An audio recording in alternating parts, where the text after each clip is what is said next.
긍정을 낳고 긍정은 열정을 낳습니다. 긍정과 열정이 가득한 국회를 만들어가기 위해서 언제나 발로 뛰는 인터뷰 릴레이 칭찬. 오늘도 어김없이 칭찬 릴레이는 이어집니다. 자, 그럼 오늘 서로 칭찬을 주고받을 칭찬 주인공은 어떤 분들일지 함께 만나보시죠.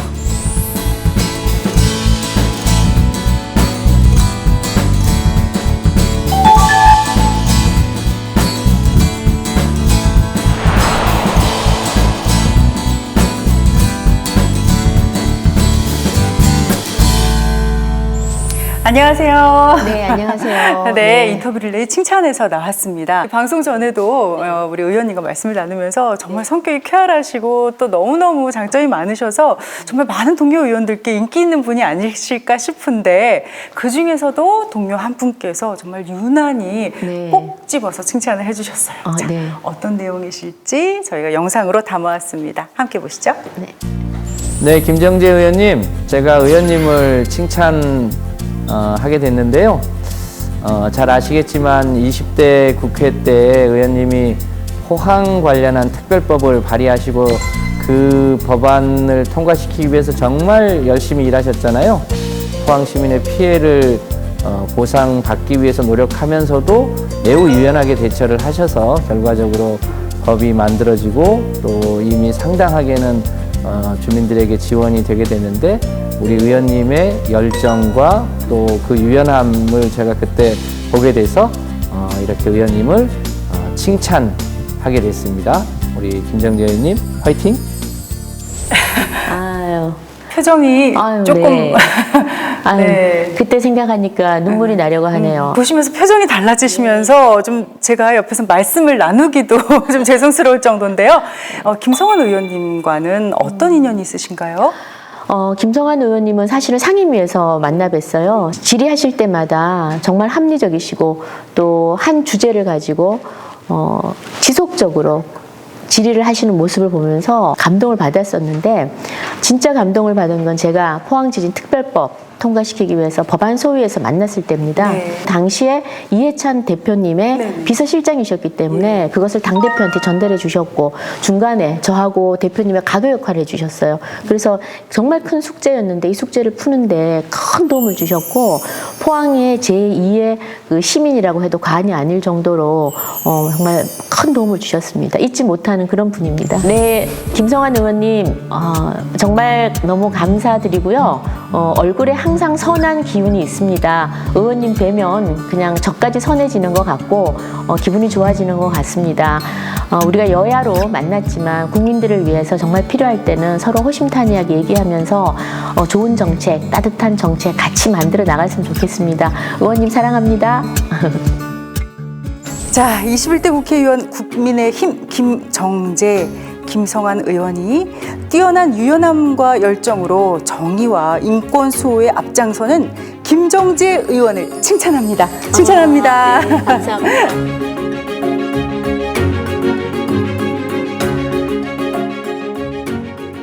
자, 그럼 본격적으로 김성환 의원께서 칭찬해 주셨던 포인트 유연함과 열정에 대해서 얘기를 나눠보겠습니다. 유연함과 열정 어찌 보면은 좀 반대되는 느낌일 수도 있는데요. 근데 또 바꿔서 생각하면은 어떤 뭔가를 해결책을 찾는 데 있어서는 서로 간에 좀 유연함이 필요하지 않을까 싶습니다. 여기서 가장 돋보였던 것이 계속 말씀이 나오고 있는데 포항지진특별법에 관한 게 아닌가 싶습니다. 국민 여러분께 좀 설명 부탁드리겠습니다. 네. 포항지진특별법은 다 아시다시피 2017년 11월 15일 날 저희 포항에 5.8 지진이 일어났습니다. 그런데 이제 문제는 이게 그 지열 발전 국책 사업으로 진행한 지열 발전 사업으로 인한 지진이었다라고 주장하는 것이 학계의 주장이었어요. 그런데 정부는 이걸 뭐 전혀 자연재난이다 그래서 그래서 자연재난일 경우에는 피해를 구제받을 길이 없는 겁니다. 그래서 이 지진의 원인을 정부가 시행한 지열 발전 사업 때문이라는 걸 밝혀내는 게 첫 번째 숙제였고요.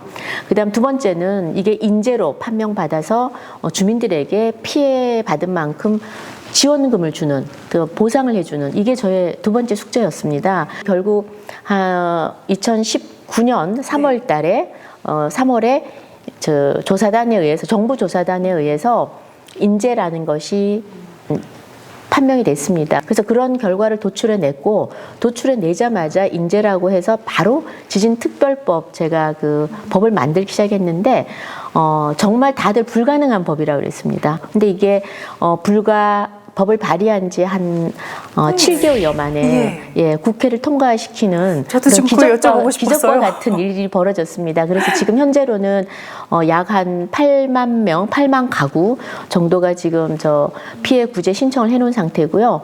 많이 지금 구제가 지금도 계속 진행 중에 있습니다. 근데 이 모든 것을 어떻게 그렇게 빠른 시간 안에 해결을 하셨을까 오히려 의아할 정도인데요. 가장 생각이 나시는 부분, 기억나시는 부분이 있다면 어떤 점이 있을까요?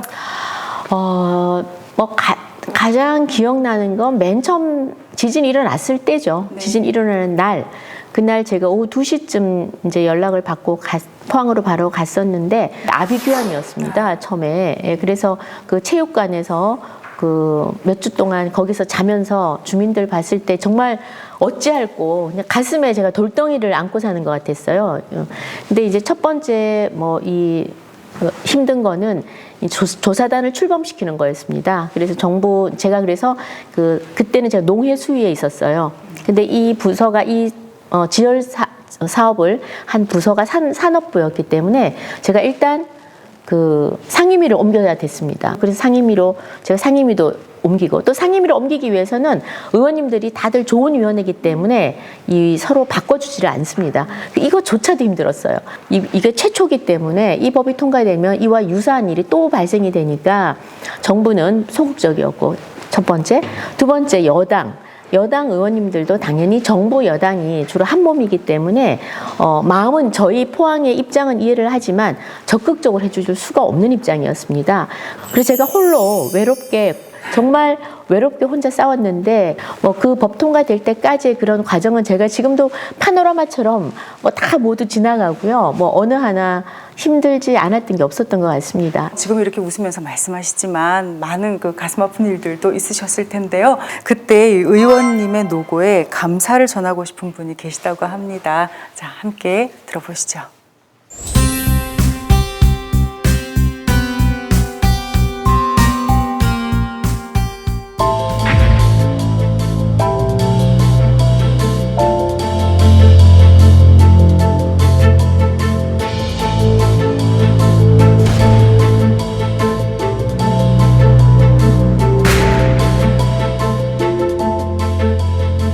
가지고 사람 놀래가 맨발로 쫓아나가고 막 덜덜덜덜 떨고 형편없습니다. 건물은 흔들리고 외벽은 쏟아지고 그 안에서 죽는 줄 알았습니다.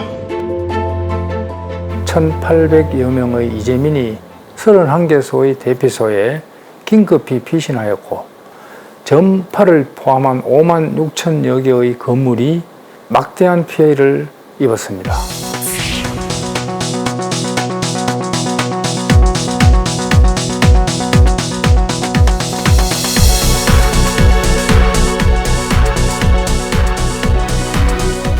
정부가 직접 산정하기 위해서 조사단을 띄워서 이제 인재라고 길거리에 나섰습니다. 외쳐도 보았습니다. 이 특별법으로 또 시행령으로 반드시 보상되어야 됩니다. 먼저 재원 부분에 있어서는 지방자치단체도 지원금을 부담한다는 조항이 신설됨에 따라 국비로 부족한 금액에 대해서는 지방비를 지원해서 피해 금액의 100%를 지원할 수 있게 되었다는 말씀입니다.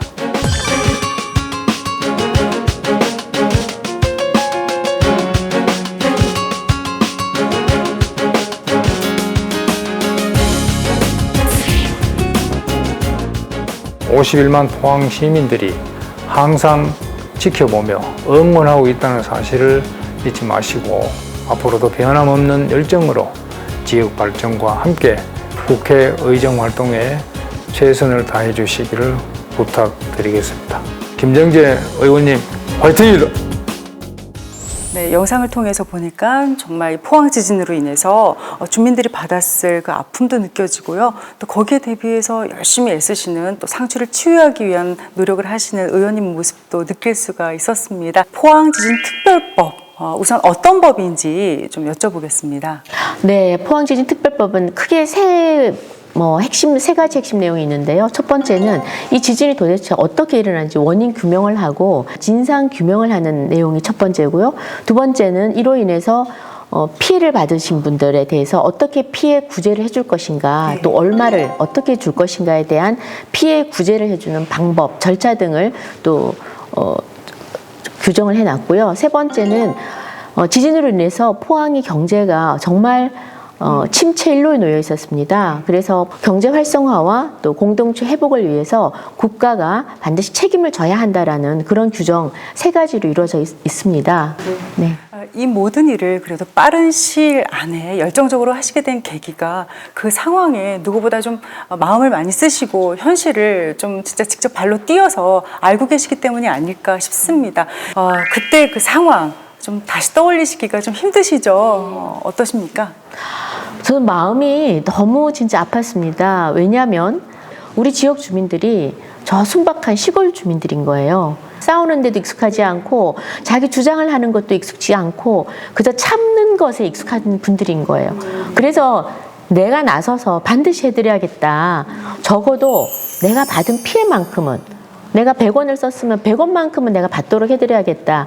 왜냐하면 너무 안타까운 사연이 많아요. 예를 들면 어떤 부부가, 젊은 부부인데 자기들 빚을 내서 슈퍼마켓을 연 거예요. 열었는데 일주일이 안 돼서 지진이 일어나서 모든 상품이 그 빚을 내서 산 물건들이 다 파손이 되고 그런 겁니다.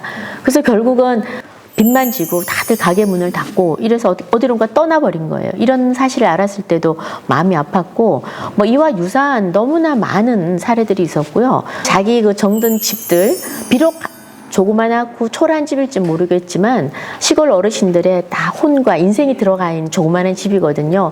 이런 집들을 완전히 파손되고 머나먼 곳으로 이사가서 적응도 못 하시면서 그냥 혼자 사실 어르신들, 어머님, 아버님들 생각하면 굉장히 마음이 아팠죠. 예. 네. 이거는 일로서가 아니라 네. 마음이 동하고 또 열정이 네. 없으면 될 일이 아니다라는 생각이 듭니다. 첫 번째 키워드를 저희가 유연함으로 잡았는데 아무래도 그 뒤에는 당연히 열정이 있지 않을까 싶습니다. 의원님의 또 열정적인 부분을 저희가 알 수 있는 건 상임위 활동이세요. 산업통상자원 중소벤처기업위원회, 국회 운영위원회 위원도 맡고 계시고요. 그리고 국회에서 여성가족위원회 간사시기도 하십니다. 이 세 가지를 놓고 봤을 때 비슷한 일이 아니라 서로 다 다른 종류의 일이시거든요. 굉장히 시간적으로도 바쁘시지 않을까 싶은데요. 산중위는 제가 우리 포항 지진을 해결하기 위해서 산중위를 가야 되고 거기가 메인이고, 또 여가위도 여성위원으로서 제가 지금 간사를 맡고 있는데 여가위 위상도 상당히 많이 높아졌습니다. 할 일도 많았고요. 그리고 운영위라는 것은 너무나 중요한 위원회입니다. 국정의 모든 철학을 중심을 잡아주는 곳이기 때문에 모든 정책에 잘못된 어떤 정책도 다 거기서 문제 제기를 할 수 있는 데이기 때문에 중요한 위원회죠. 하다 보면 다 똑같이 중요한데요. 그런 위원회를 3개나 하려고 그러니까 좀 힘은 듭니다만 그래도 보람은 있죠. 여성 성폭력 방지 그리고 피해자 보호 등에 대해서 법률을 일부 개정안을 발의하신 걸로 제가 알고 있습니다. 어떤 내용입니까? 네, 다 아시다시피 지금 성폭력, 성추행, 이런 것들이 우리 사회에 이제 굉장히 문제가 되고 있습니다. 특히나 권력형 성범죄가 지금 굉장히 문제가 되고 있는데요. 우리 사회는 이 여성들이 여태까지 이 권력 관계에서는 노를 노라고 얘기를 못 해왔습니다. 심지어는 노라고 얘기를 했는데 예스라고 알아듣는 사람도 있습니다. 그래서 제가 이 법안을 냈는데 법안의 핵심은 중앙기관의 장이라든지 아니면 지방자치단체 장이 소위 가해자가 됐을 경우에 성추행이나 성폭행이나 이런 걸 법에 쓸 경우에 본인이 조사할 수가 없는 거지 않습니까? 그래서 이런 경우에는 이제는 감사원이나 또는 이런 기관의 상급 감독기관이 직접 조사할 수 있도록 그렇게 만들었습니다. 두 번째는 피해자가 자기의 명예라든지 아니면 사생활이든지 이런 게 SNS에 많이 유포가 됩니다. 그래서 이런 유포된 걸로 인해서 피해를 받았을 경우에는 이제 삭제를 요구할 수 있고 그 삭제에 드는 비용은 모두 국가가 부담하도록 그렇게 했습니다. 이 두 가지가 핵심 내용이죠. 네, 잘 기억하도록 하겠습니다. 네. 많은 여성분들이 좀 자기 일터에서 자기 자리에서 이런 부분들을 좀 잘 인지하고 계셨으면 좋겠다라는 가장 생각이 중요한 듭니다. 건 모든 세상에 많이 알려야 되고요. 또 개방을 해야 되고 공유를 해야 됩니다. 그래서 앞으로는 뭐 권력형 성범죄가 근절되는 그날까지 좀 우리 국민들 특히 남녀 저는 구별할 필요가 없다고 네. 생각해요. 다 같이 인식 전환이 필요한 때라고 생각을 합니다. 자, 이렇게 말씀을 듣고 나니까 정말 한 분이 하신 일이 맞나라는 생각이 들 정도예요. 김성환 그 의원님이 칭찬해 주신 포인트, 유연함과 그때까지, 예. 열정, 그 두 가지를 모두 갖추신 분이 우리 의원님이 아니신가라는 생각이 듭니다. 네. 의원님이 생각하시는 그 정치인이란 어떤 사람일까요? 정치인이란 사실 정치인이란 이 말로 먹고 산다고 해도 과언이 아닙니다. 그러나 그 말에 행동에 따르지 않으면 안 되겠죠. 그래서 제가 보는 훌륭한 정치인은 그 목전에 이해관계라든지 아니면 당리당략이 아니라 정말 합리적으로 행동하고 또 국민들을 생각하고 더 크게는 국가를 생각해서 이 순간순간 판단해 주시는 의원님들 그런 분들을 볼 때 아, 저런 분이 참 멋진 정치인이 아닌가, 용기 있는 정치인이 아닌가 그런 생각을 해봅니다. 그리고 저 또한 그런 정치인이 되고 싶고요. 그래서 끊임없이 노력해야 되겠죠. 정말 가슴은 뜨겁고 머리는 차가워라 이러는데 네. 그런 모습이 또 의원님 모습이 아닐까라는 생각이 살짝 들어서 좀 응원의 박수를 제가 개인적으로 보내드리고 싶습니다. 네, 감사합니다. 자, 그 열정과 유연함의 눈으로 다음 주자를 저희에게 좀 추천해 줄 시간이십니다. 자, 어떤 분을 마음에 두고 계신가요? 굉장히 유연하시고 또 차분하시면서도 합리적인 의원님이 제가 봤습니다. 제가 방송을 가끔 나가는데요. 그 방송에 제 파트너 되시는 분인데 이렇게 방송을 해보면 그 생각이 참 비슷한 게 많은 것 같아요. 그래서 비록 이제 저하고 당은 다르지만 제가 칭찬해주고 싶은 분이 계십니다. 누구신가요? 전재수 의원님이세요. 예.